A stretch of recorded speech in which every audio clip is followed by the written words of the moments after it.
What do you know about William Howard Taft? He likely said something along the lines of, for most of his life, he weighed 350 pounds in that meme of him getting stuck in a bathtub, which never actually happened. Maybe you knew that he was a Supreme Court Chief Justice. No, he did not appoint himself to the Supreme Court of the United States. That would be weird. When I was researching for this video, that was the extent of what I knew about him. But now I can safely say, there is a deep story to Mr. Taft. Now I know that Taft played a key role in the Dollar Diplomacy Act, the Payne-Aldrich Tariff Act, split the Republican Party vote in 1912, and early in his term, he survived an assassination attempt on the border with Mexico. We'll get into all of that later in this video, so be sure to stick around, and if you have not done so already, please consider subscribing to the channel as it would help me out greatly. If you already have, thank you, welcome back, thank you for your continued support. I really do mean that. Now let's jump into it. Taft's dollar diplomacy was a foreign policy that encouraged American businesses to invest money in other countries, especially Latin America and East Asia. Taft believed that by using economic power instead of military force, the United States could influence other nations in a peaceful way. This policy helped protect American investments overseas while also supporting the development of weaker countries' economies. Dollar diplomacy was based on the idea that a strong trade and business relationship with other countries would lead to political stability and peace. It gave American businesses more opportunities to grow and to create jobs at home, growing the popularity of dollar diplomacy. It also allowed the U.S. to expand influence without starting wars or using violence.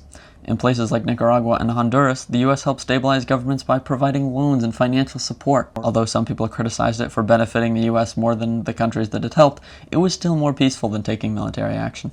Taft believed that this approach was smarter and more respectful than forcing nations to change. The Payne-Aldrich Tariff Act was a law passed in 1909 that was supposed to lower high tariffs or taxes on imported goods. Many Americans, especially progressives, wanted lower tariffs because they believed high tariffs made everyday goods too expensive and only helped big businesses. When Taft became president, he promised to lower tariffs to help ordinary people. However, when the final version of the bill came to his desk, it barely lowered tariffs and even raised some of them.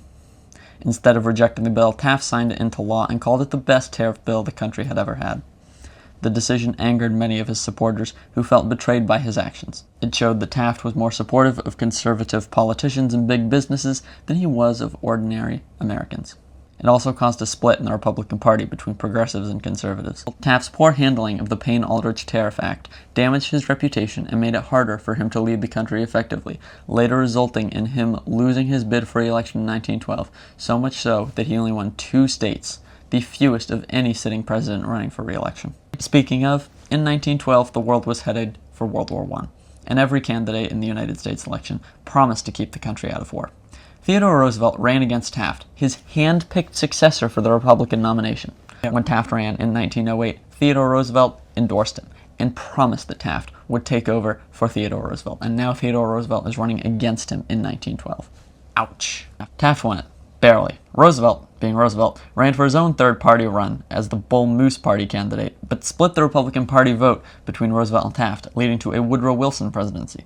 A month before the election, John Schrank attempted to assassinate Theodore Roosevelt and shot him in the chest, but the folded speech in his pocket absorbed the pace of the bullet, saving Teddy's life.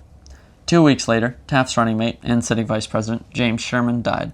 I'm going to go further into this election in next week's video, so be sure to tune in then for the video about Woodrow Wilson. But for now, let's dive into the most unknown assassination attempt in presidential history. In 1909, just after Taft became president, there was an assassination attempt against him in El Paso, Texas, on the border with Mexico.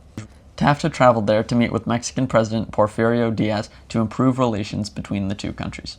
While the two leaders rode in an open carriage during a public event, a man named Julius Bergerson approached Diaz and Taft carrying a pistol, with the likely goal of assassinating them both. The quick actions of Mexican guards prevented Bergerson from harming either of the two leaders or any spectators in attendance. Bergerson was quickly arrested. The event showed how dangerous public appearances could be for world leaders, even in peaceful settings. You likely know more about Theodore Roosevelt than you do Taft, but do you know about the 2 of the most important bills in U.S. presidential history? Well, Roosevelt signed them both. Click here to learn more.